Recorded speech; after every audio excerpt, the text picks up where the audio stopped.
ရီစားတက်တန်73နှစ်အိမ်အောင်တက်တန်3နှစ်ရှိပြီဆိုမှကိုအမကကိုယောက်ျားနဲ့အတူတူဂရင်ပေါ်မှာအိတ်နေတာကိုကိုတိုင်မြင်ခဲ့ရတာအားလုံးပဲမင်္ဂလာပါခင်ဗျာကျွန်တော်တို့ရဲ့ဒေါက်တာချစ်ကြီး channel လေးကနေပြန်လဲကြိုဆိုလိုက်ပါတယ်ခင်ဗျာအခုတင်ဆက်ပေးမယ့်အကြောင်းအရာလေးကတော့အမရင်ဖြစ်သူကညီမရဲ့ယောက်ျားနဲ့တရေရတဲ့အိပ်ပြီးဖောက်ပြန်နေတဲ့ဆိုတဲ့အကြောင်းလေးကိုတင်ဆက်ပေးမှာပဲဖြစ်ပါတယ်ခင်ဗျာဆက်လက်ကြည့်ရှုနားဆင်အားပေးသွားကြပါအောင်ခင်ဗျာကျွန်တော်တို့ရဲ့ဒေါက်တာချစ်ကြီး channel လေးကိုလည်း subscribe လုပ်ပြီးအားပေးသွားကြပါအောင်ခင်ဗျာကျေးဇူးအများကြီးတင်ပါတယ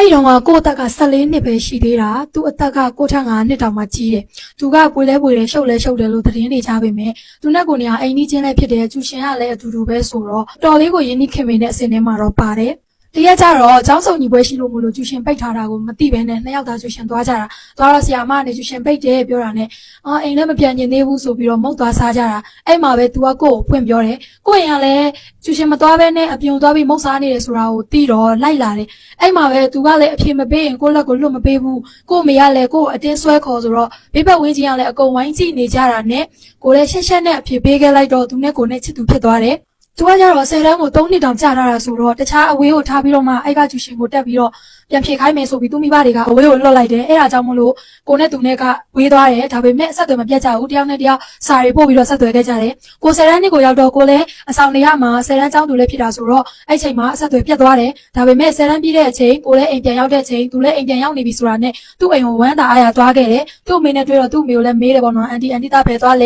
ဲသူပြောတယ်ကောင်းမလေးနဲ့သွားတွေ့တယ်လို့ပြောတယ်ပြောတော့ကိုအရန်ဒေါသထွက်တယ်ပေါ့နော်ငါတို့အဆက်အသွယ်ပြတ်နေကြမှာသူကောင်းမလေးရသွားတာလားငါ့ကိုသူတစ္ဆာဖောက်သွားတာလားဆိုပြီးတော့ဒေါသထွက်တယ်အဲ့ရနဲ့ပဲသူပြန်လာအောင်ထိုင်ဆောင်နေပြီးတော့သူ့ကိုမေးတယ်ပေါ့နော်တစ္ဆာဖောက်တာလားလို့မေးတော့သူမှားပါတယ်အနေဝေးလို့မလို့သူဖောက်ပြန်မိတာပါဆိုပြီးတော့မှသူ့ကိုသူလည်းဝန်ခံတယ်ပြန်ပြီးတော့လည်းကိုကိုတောင်းပန်တယ်ပေါ့နော်အဲ့လိုတောင်းပန်တော့ကိုကလည်းအချစ်ဦးရီစားဦးဖြစ်တာတကြောင်ဆိုတော့မပြတ်ဘူးသူပထမအောင်ဆုံးမားတဲ့အမဆိုပြီးတော့လက်ခံခွင့်လွှတ်ပေးလိုက်တယ်ဒါပေမဲ့ဂတိတစ်ခုတော့တောင်းလိုက်တယ်နှစ်ယောက်လုံးပွဲရအောင်စူးစမ်းပြီးရင်အတူတူလက်ထက်ကြမယ်ပေါ့နော်နောက်ထပ်လည်းသစ္စာမဖောက်နဲ့တော့ဆိုပြီးတော့ဂတိတစ်ခုတော့တောင်းလိုက်တယ်သူကလည်းအဲ့ဂတိကိုပေးပါတယ်အဲ့မှာတက္ကသိုလ်တက်ရတဲ့နှစ်ကိုရောက်တော့ကိုကပထမနှစ်ဆိုရင်သူကဖိုင်နေပေါ့နော်အဲ့လိုမျိုးဖြစ်နေတော့တက္ကသိုလ်တက်ရတော့လည်းအတန်းကတော့မတူဘူးဒါပေမဲ့သတင်းတွေကတော့ကြားတယ်ပွေတယ်ရှုပ်တယ်ကောင်းလေးတွေနဲ့ရောနောနေတယ်လို့တော့သတင်းတွေကြားပေမဲ့ပြီးကြရင်တော့ယူမှာပဲဘလို့ဖောက်ပြန်နေအောင်မဟုတ်တာဆိုပြီးတော့